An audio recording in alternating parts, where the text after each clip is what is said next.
Okay folks, welcome back to part 2 of our Buick Grand National fuel system upgrade. So we got the rest of our shipment 2 from Kerbin, and it looks like the straps showed up for gas tank straps after all. So here they are, came from Kerbin. And then our locking ring for the gas tank, our new fuel filter from Kerbin, and this is the QFS fuel pump assembly that I ordered. You guys let me know about this. What do y'all know about this? Came from Kerbin, it was highly recommended. I don't know, is it a Walbro brand? I'm not sure, but it was an upgrade. Came with all the material to put it in on the sending unit. So also they gave us our new straps, or our I guess insulation covers, whatever you call them, that go over the straps. They go right here. So we got that. I've got the PB blaster soaking on the nuts for the other side, and we're gonna have to probably turn the fuel pump on, and I'm gonna try to figure out a way to siphon the gas. If I turn the pump on, come from this manifold maybe, I don't know. There's gotta be an easy way to do it. I know you can do it up front from the engine, guys, so that may be the way I go. But I'm gonna see if I can't possibly just turn the fuel pump on, because I think it's got about a quarter of a tank in it. So that's what I'd like to do. Also from Kerbin, they sent me socks. Thank you, Kerbin.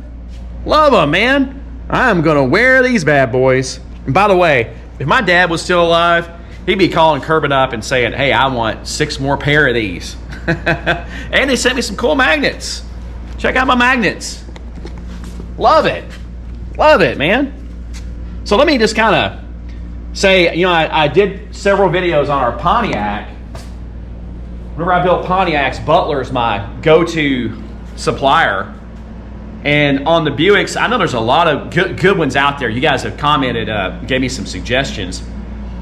Dad used Kerbin for many years back in the 80s for just little things, but they seem to always have good customer service, and they have a lot of experience. I know they do a lot of other stuff besides Grand Nationals now, but they're kind of one of the first ones, I think, that became a supplier. So they've really treated us well. When it comes to our Mopar stuff, Mancini Racing is one of our big suppliers. So again, let's take care of our suppliers. I know that they make mistakes just like I make mistakes, but you know, let's not trash our good suppliers that are trying to help all these old cars on the road. So with that being said, we are going to try to get the fuel, what's left out of the old tank, and once we get this tank out, get the fuel out, we're gonna see what's inside of this tank. And I don't know, are we gonna find a bunch of dirt, kind of like Derek does on Vice Grip Garage? Or is it gonna be clean? I don't know. Did I spend $670 on a tank for nothing? I don't think I did. But we're gonna find out.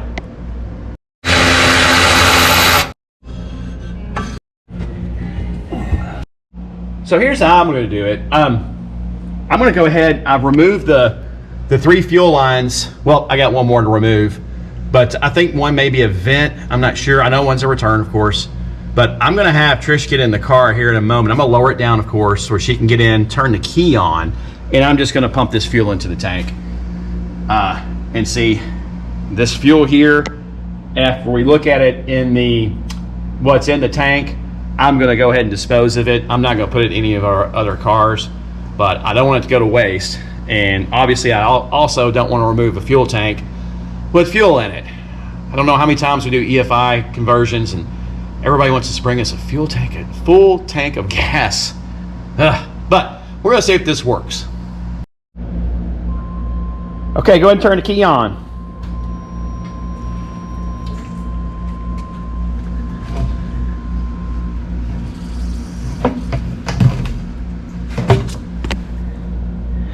We got all the way forward in the on position?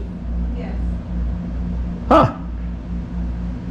Not working. Interesting.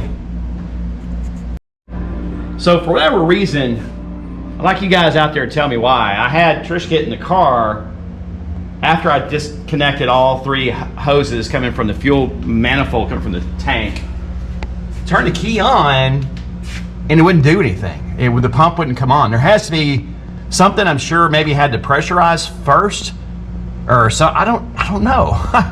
You would have thought the pump would have come on, but it didn't. It wouldn't do, it would come on for a little bit and then go off. I don't know what's going on. However, I'm using our power probe.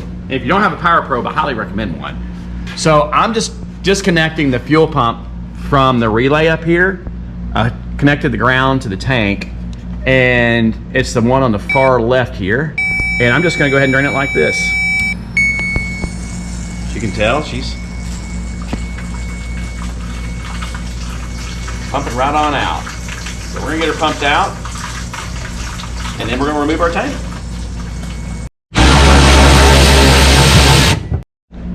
Don't forget to move your ground strap right here. Sometimes we get in a hurry, and I know I'm guilty of it. When stuff comes down, we break it. But anyway, it's easy to miss, but there's your ground strap. Remember, PB Blaster is always your friend. You want to take some of these nuts and bolts loose on cars that are kind of a little bit older.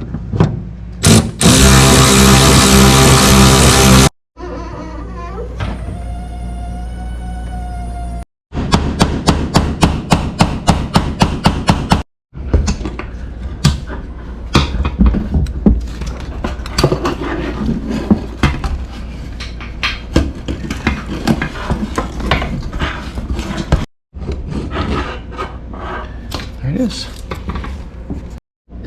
Okay, so it looks to me like it's got metal shavings in there. Wow. I'm assuming that's from the pump. Here's what's interesting. This fuel tank has a plastic baffle. This is the factory fuel tank. Wow, interesting. Very interesting. But look at the metal shavings. Wow, something's telling me that pump was going out. That is an Aeromotive pump, and I put it in about 7 years ago, I'd say. Wow, look at the metal shavings. Dang. Yeah, well, I don't see this baffle. It's hard for me to tell because underneath it, obviously, we've got the metal tank. I'd like to know what's... This is definitely different than what I got from Kerbin. Definitely different.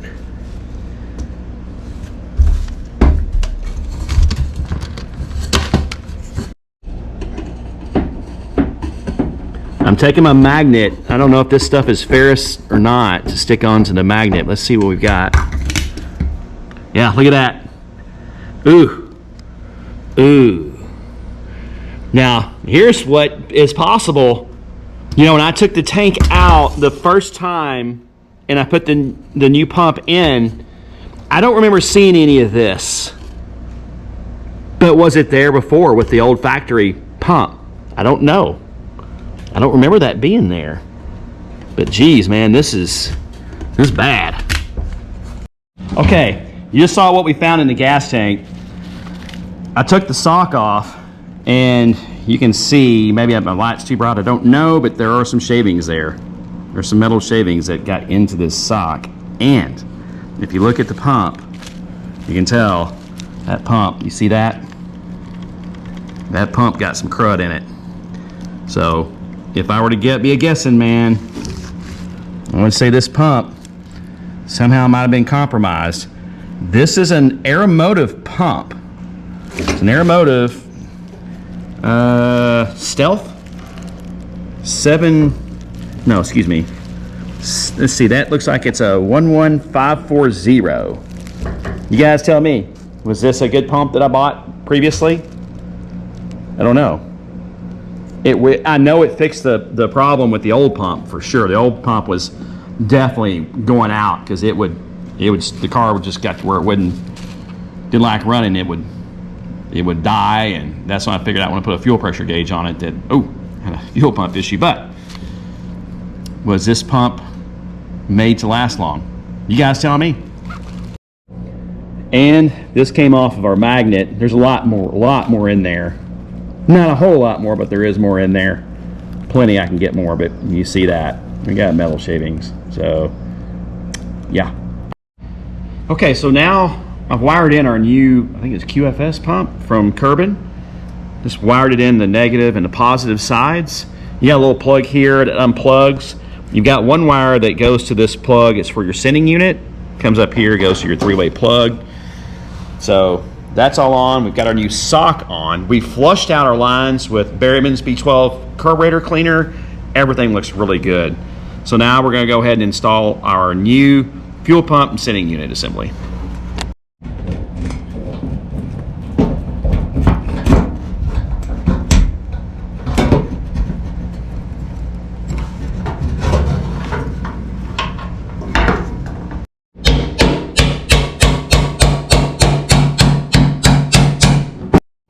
And I'm sure everybody knows, but just in case you didn't, obviously the fuel tank has the feature for your fuel manifold.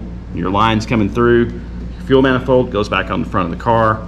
Trish has installed our new fuel tank straps. And I gotta say, I didn't realize the insulators are Velcro. And I took the old ones off, they were Velcro. Such much better design than the older cars where you glue the straps on or whatever. The insulators, excuse me. So I forgot all about that, but that's very nice. So we're about to get the new insulator straps on our tank and install our new tank. So Houston, we have a problem on our new straps, insulators. It unfortunately looks like the new ones are just $1 short, a day late. So you look here, now I could not get them on. So what do? I don't really want to go bending on a new gas tank, but I possibly could fold the lip in a little bit. So that's what we're going to do.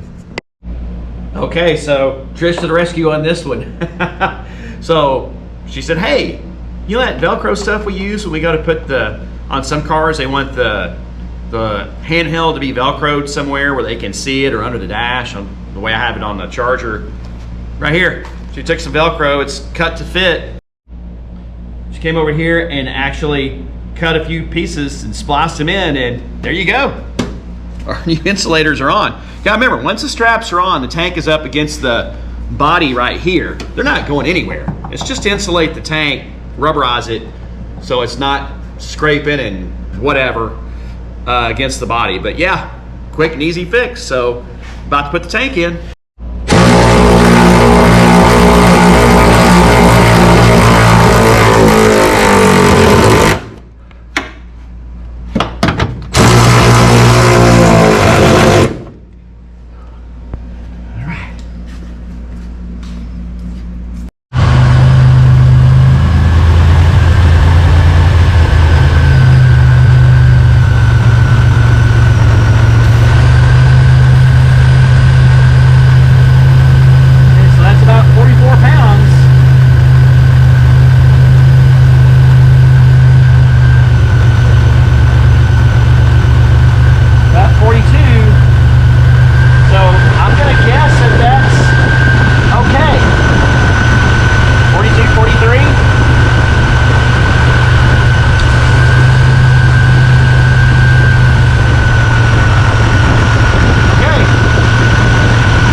Okay, well that concludes it. Looks like I've got 43 pounds of fuel pressure with the vacuum hose taken off on the regulator. The pump is quiet as it can be. We've got our new fuel filter on, our new fuel pump, QFS from Kerbin Performance, and our new fuel tank from Kerbin Performance.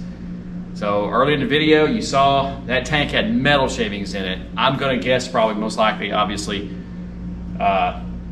probably from the Aeromotive fuel pump, because I don't remember seeing that when we replaced the factory one. So let me know what your thoughts. What do you think about the Aeromotive fuel pump? Did I do the right thing? It sure does fire up really good. I don't have enough fuel in it yet. I've only put 2 gallons back in it. I want to go get some more fuel in town so I can do a road test with it. That'll be another video, but basically I think I call it a fuel system upgrade. It's just maybe servicing the fuel system. I don't know. It is a fuel pump upgrade, and of course we replaced our gas tank. So everybody has a great day.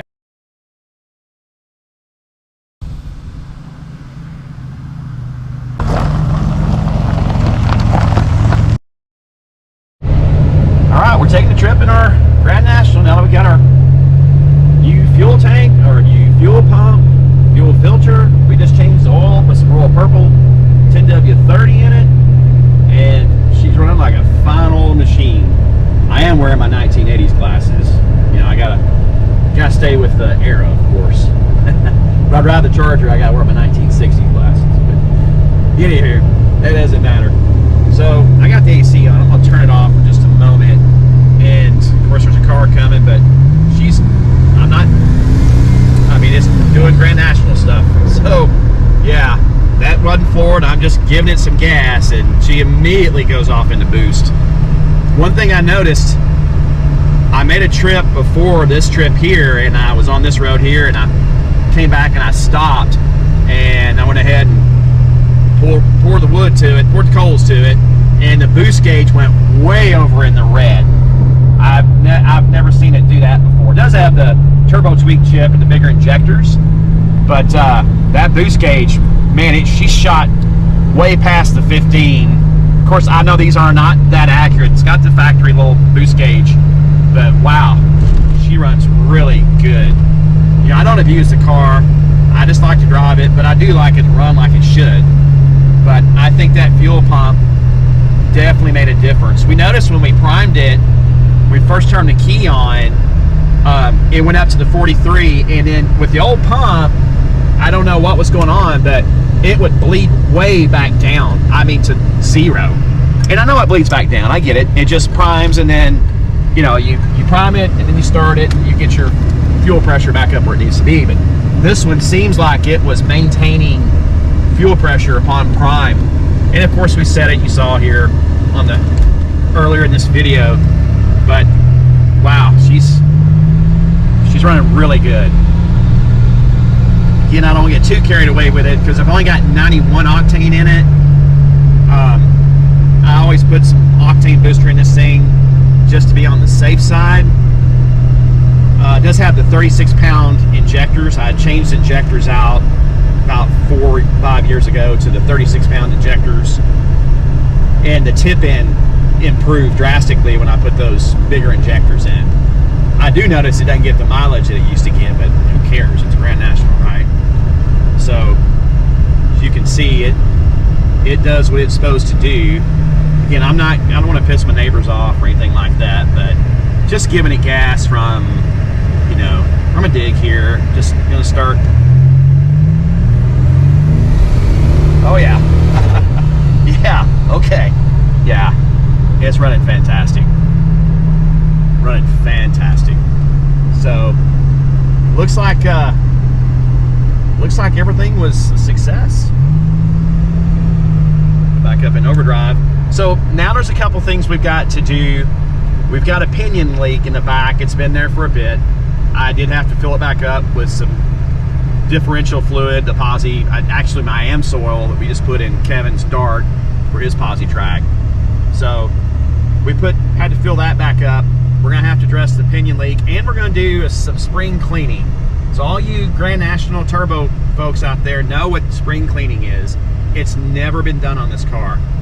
The spring cleaning's never been done, you know, where you remove the intercooler, you go through and do just a major tune-up. Not like you would on a regular old car, but it involves a little bit more. But we're gonna do that. It's still got old shocks. I think that my dad, they were KYBs he put on there years and years ago. So we need to put new shocks on it, and we need to service the front suspension. Again, there's nothing that's ever been changed on the front end of this car. I need to put new tires on it. I'm just gonna put the Goodyears back on it. But now I feel happy. I think my dad's happy. Somewhere upstairs, not chewing me out for keeping his car dirty and doing the proper maintenance and making it happy. So, folks, I hope you got something out of this. I know I did. Very happy. We love this car. Every time we take it out, anybody that knows anything about old cars, or at least 80s, they were around, they know these Grand Nationals. So I hope everybody has a great weekend, folks, and please do a like and subscribe. We're trying to get up to 1,000 subscribers and keep these things going. So have a great day, everybody.